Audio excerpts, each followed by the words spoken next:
చల్ల చల్లని cool cool tasty tasty రుచిగా శుచిగా ఈరోజు ఇంట్లోనే 1 లీటర్ పాలతో కుల్ఫీ చేశానండి. కుల్ఫీ చాలా టేస్టీగా వచ్చింది. అది కూడా పెద్ద సైజు లీటర్ పాలకి 10 కుల్ఫీలు మాత్రమే వచ్చాయి. కానీ మన చేత్తో మనం చేసుకుని తింటే ఆ టేస్టు, ఆ చిల్లు, ఆ థ్రిల్లే వేరండి. పిల్లలు కూడా చాలా ఇష్టంగా తిన్నారు. చూడండి, చూస్తేనే తినాలనిపించేంత ఉంది కదా, ఎంత రుచిగా ఉందో. టేస్ట్ కూడా చాలా బాగుందండి. సైజు కూడా బాగా పెద్దది వచ్చింది. అందులో కాజు, జీడిపప్పు, బాదం పప్పు అన్నీ ఎక్కువ క్వాంటిటీ వేసుకొని చక్కగా చేస్తే అసలు ఎంత రుచిగా ఉందోనండి. ప్రాసెస్లోకి వెళ్ళిపోదాం, మనం ఎలా చేద్దామో ఏంటనేది. గిన్నె ముందుగా స్టవ్ వెలిగించి గిన్నె పెట్టుకున్నాము. అందులో ఫుల్ క్రీమ్డ్ మిల్క్ అనమాట. మా మేనగోడలు కట్ చేసి పోస్తోందండి. తను అమ్మాయి పోస్తానని చెప్పింది మా పాపాయి. దాన్ని పొయ్యమని చెప్పాను. అదిగోండి ఫుల్ క్రీమ్డ్ మిల్క్ అండి. అవి ఆ కట్ చేసి పోయడంలో కింద కొద్దిగా బ్యాక్ నొక్కిందే కొద్దిగా పాలు కింద పడిపోయాయి పోయడంలో. అది మా మేనగోళ్ళు రెడ్ ప్యాకెట్ తీసుకున్నానండి. రెడ్ ప్యాకెట్ 2 లీటర్ పాలు తీసుకున్నాను. అదొక ప్యాకెట్, ఇంకొక ప్యాకెట్ పోయాలంటే లీటర్ పాలు. ఆ లీటర్ పాలతో చక్కగా ఇంట్లోనే మనం రుచిగా శుచిగా టేస్టీగా కుల్ఫీ మనం తయారు చేసుకుంటే ఎంత రుచిగా ఉంటుందో. మనం చేసుకునేటట్టు చక్కగా రుచిగా చేసుకుంటే బయట కూడా అంత టేస్ట్ రాదనమాట. అదిగోండి 2వ ప్యాకెట్ పోసేస్తుంది మా పాప. లీటర్ పాలు పోసాం. ఆ లీటర్ పాలని చక్కగా వేడి సన్న సెగ మీద తిప్పుకుంటూ దాన్ని దగ్గరికి వచ్చేదాకా చేయాలి. దాన్ని అలా తిప్పుతూ సిమ్లోనే పెట్టాలండి. సిమ్లోనే చేస్తే పాలు మాడకుండా ఉంటాయి. అదిగోండి పాలు అలా తొరక కడితే ఆ తొరకని అందులోనే తీసుకుని వేసుకుంటూ గరిటెతోటి అలా తిప్పుకుంటూ చేస్తే పాలు కొంతసేపటికి బాగా చిక్కబడతాయి.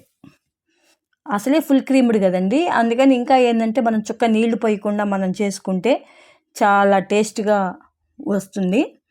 అదిగోండి అలా తిప్పాలన్నమాట. మామూలుగా మేగడ అంచులకు అంటుకున్నప్పుడు దానితోనే గరిటెతోనే తీసి అందులోనే కలుపుకుంటే ఆ క్రీమ్ అందులో కలిసి చాలా రుచిగా ఉంటుంది మనం తినేటప్పుడు. అది తిప్పడమే చాలాసేపు పడుతుందండి. మనం ఈ పాలు తిప్పుతూ ఉంటేనే అది బాగా దగ్గరకు వచ్చి పాలు కొంచెం థిక్నెస్ వస్తాయన్నమాట. బాగా థిక్నెస్ వచ్చి అప్పుడు అదిగోండి ఈ లోపుగా నేను మిక్సీలో కాజు, జీడిపప్పు మిక్సీ వేసుకున్నాను. అంటే కొంచెం కచ్చాపచ్చాగా, అంటే ముక్కలు తగిలేటట్టు వేసుకున్నాను నేను జీడిపప్పు. అలాగే బాదం పప్పు ఏం చేశానంటే దాన్ని చాప్ చేశాను అనమాట. ఇదిగోండి బాదం పప్పు చాప్ చేశాను, జీడిపప్పు మిక్సీ వేశాను. కొంచెం ఎక్కువ వేసుకున్నానండి, మన ఇంట్లోకే కదా అనే ఉద్దేశంతో. కొంచెం కచ్చాపచ్చాగా నోటికి తగిలితే రుచిగా ఉంటుంది అన్న ఉద్దేశంతో మనం దాన్ని ఇదిగా వేసుకుని అదిగోండి పాలు తిప్పుతూ ఉంటే ఇంకా చాలా దగ్గరకు వచ్చేసాయి. చూసారా, అది బాదం పప్పు, జీడిపప్పు. బాదం పప్పు ఏమో చాప్ చేసుకున్నాను, జీడిపప్పు ఏమో మిక్సీ వేసుకున్నాను. చూడండి సన్నగా చాప్ చేశాను అనమాట. ఇదిగోండి జీడిపప్పు కొంచెం కచ్చాపచ్చాగా ముక్కగా వేసుకున్నాను. కొంచెం వేసుకుంటే వేసుకోవచ్చు, ఇలా ఉంచుకోవచ్చు. నేను ఇలాగే ఉంచేసానండి. నేను నోటికి పంటికి తగులుతుంది కదా తినేటప్పుడు, ముక్క బాగుంటుందిలే అన్న ఉద్దేశంతో. మా పిల్లలు అలా అడిగారు ముక్క కొంచెం ఉండేటట్టు. నేను అందులో చక్కెర దీన్ని ముందుగానే వేసేసానండి. అది దాంతోపాటు కొద్దిగా ఉడుకుతుంది కదా, అదిగోండి జీడిపప్పు అందులోనే కొద్దిగా సేపు ఉడికేటట్టు వేసేసాను అనమాట. కొంచెంసేపు ఉడకనిద్దాంలే జీడిపప్పు కూడా కొద్దిగా అని వేసేసాను. అదిగోండి అది కూడా బాదం పప్పు కూడా వేసేసాను. కొంచెం సేపు బాగా ఇలా తిప్పి అయిన తర్వాత బాగా కొద్దిగా ఉడికిన తర్వాత అదిగోండి దాన్ని అలా తిప్పుతూ ఉంటే చక్కగా దగ్గరకు వస్తుంది, చిక్కబడతాయి పాలు, కన్సిస్టెన్సీ కొంచెం దగ్గరకు వస్తుంది. అదిగోండి జీడిపప్పు అనమాట వేసాను. అలా తిప్పుతూ ఉంటేనే బాదం పప్పు ఇంకొంచెం వేసాను.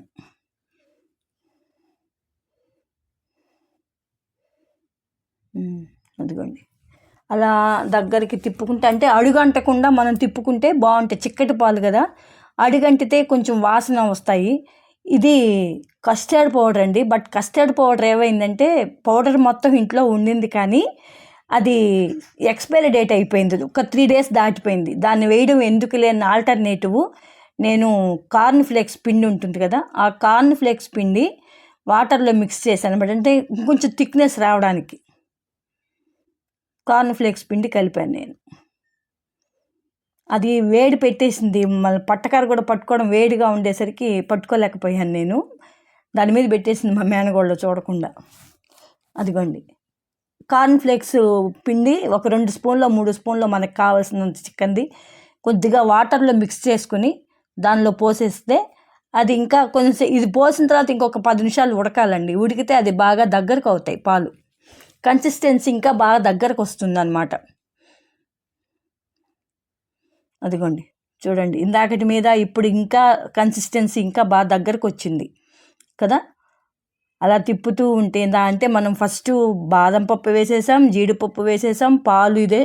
తర్వాత కన్సిస్టెన్సీ కోసము కార్న్ ఫ్లేక్స్ పొడి, అంటే మొక్కజొన్న పిండి నీళ్ళల్లో కలిపి చిక్కగా ఒక 2 స్పూన్లు కానీ 3 స్పూన్లు కానీ, అంతకు మించి అవసరం లేదు.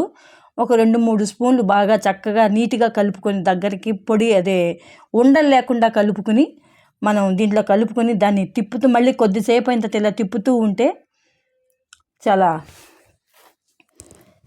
థిక్నెస్గా వస్తాయండి పాలు. నేను బెల్లం వాడతానండి, ఎందుకంటే షుగర్ వేస్తే కొంచెం షుగర్ వాళ్ళకి ప్రాబ్లం కదా అనే ఉద్దేశంతో నేను ఆ ప్రాబ్లం వల్ల నేను ఎక్కువ బెల్లమే ప్రిఫర్ చేస్తాను కానీ పంచదార ప్రిఫర్ చేయను నేను. అదిగోండి పంచదార వేయకుండా బెల్లం వేస్తాను. అంటే మనం ఇష్టమైతే చక్కెర వేసుకోవచ్చు, కానీ నాకు ఎందుకో చక్కెర మీద అంత ఉండదు. బెల్లం ఇది మంచి రుచిగల బెల్లం అండి ఇది. ఈ బెల్లాన్ని తురుముకొని అందులో వేసేసి కలిపేసుకుంటే తిప్పితే కొంచెం మన సరిపడా టేస్టు. ఇది అమాన్ దస్తా. ఈ అమాన్ దస్తా అంటే మన చిన్న చిన్న పనుల కోసం దంచుకుంటాం కదండి మనం, అల్లము కానీ ఇంకా స్టవ్ దగ్గర పని చేసుకోవడానికి వీలుగా ఉండేది అన్నమాట. దాంట్లో కొంచెం ఇలాచి నూరుకుని, అదిగోండి ఇలాచి కూడా వేసేసాను, బెల్లం వేసేసాను, ఇలాచి కూడా వేసేసాను. చూడండి ఎంత దగ్గరగా, బాగా చిక్కగా అయిపోయింది, కన్సిస్టెన్సీగా వచ్చేసింది. అంటే మనం మౌల్డ్స్లో పోస్తే తొందరగా ఫ్రీజ్ అయిపోయే స్టేజ్కి వచ్చేసింది. అంటే అంతసేపు తిప్పాలి, అంటే టైం పడుతుంది. చిన్నగా సిమ్లో పెట్టి చేసుకుంటే రుచిగా ఉంటుందండి. కాకపోతే హైగా పెట్టి చేస్తే మాత్రం అది మాడిపోయి పాలు ఇది అడిగంటి వాసన వస్తాయి పాలు. అందుకని మనం ఏంటంటే సిమ్లో కొంచెం నిదానంగా టైం పెట్టుకుని చేసుకుంటే చాలా నీట్గా, చాలా తినాలనిపించేటట్టుగా, టేస్టీగా థ్రిల్లు అన్నీ అందులోనే ఉంటాయి అన్నమాట. మన ఇంట్లో చేసుకుంది, మన చేత్తో మనం చేసుకున్నది, ఆ టేస్టే వేరు, ఆ ఫీలే వేరు. మా పిల్లలు కూడా చాలా ఇష్టంగా తిన్నారండి. 10 అయ్యాయి ఖచ్చితంగా. అదిగో ఆ గ్లాస్తో 10 కుల్ఫీలు అయ్యాయి చూడండి. అదిగో రెండు గరిటెల మీద కొంచెం పట్టింది, 2 గరిటెలు పట్టింది. మనం అంటే 2 గరిటెలు పోసాంలే, 2 గరిటెల మీద కూడా కొంచెం పట్టే అవకాశం ఉంది. కాకపోతే కొద్దిగా ఖాళీ ఉండాలి కనుక మనం ఖాళీ ఉంచవచ్చు. 2 గరిటెలు పూర్తిగా పట్టింది. అంటే పెద్ద కుల్ఫీ 10 మాత్రమే అయ్యాయి. లీటర్ పాలకి 10 కుల్ఫీలు మాత్రమే అయ్యాయండి. అదిగోండి తర్వాత మనం వాటిల్లో గ్లాసుల్లో పోసేసుకున్నాము. పోసేసి అప్పుడు ఫాయిల్ కవర్ పెట్టి, నేను లాస్ట్ ఇయర్ చేశాను, మా మేనగోడళ్ళకి చేసి పెట్టాను నేను. అది వాళ్ళకి నచ్చింది టేస్ట్. అందుకని మళ్ళీ అడిగారు ఈ సంవత్సరం నేను మొన్న వెళ్ళినప్పుడు. అందుకని వాళ్ళ పిల్లలు అడిగారు కదా అని చేసి పెట్టాను అన్నమాట. అదిగోండి అన్నిటికీ అలా ఫాయిల్ కవర్స్ వేసేసిన తర్వాత అదిగోండి 10 అయ్యాయి ఖచ్చితంగా లెక్క. ఈ 10కి ఆ స్టిక్కులు పెట్టేసి కొంచెం ఫాయిల్ కవర్ మీద కొద్దిగా నాటు పెట్టి స్టిక్కులు పెట్టేసుకుంటే, అదిగోండి స్ట్రైట్గా స్టిక్కులు పెట్టేసుకుంటే, కాకపోతే స్టిక్కులు కొంచెం చిన్న పల్చగా ఉన్నాయండి అవి.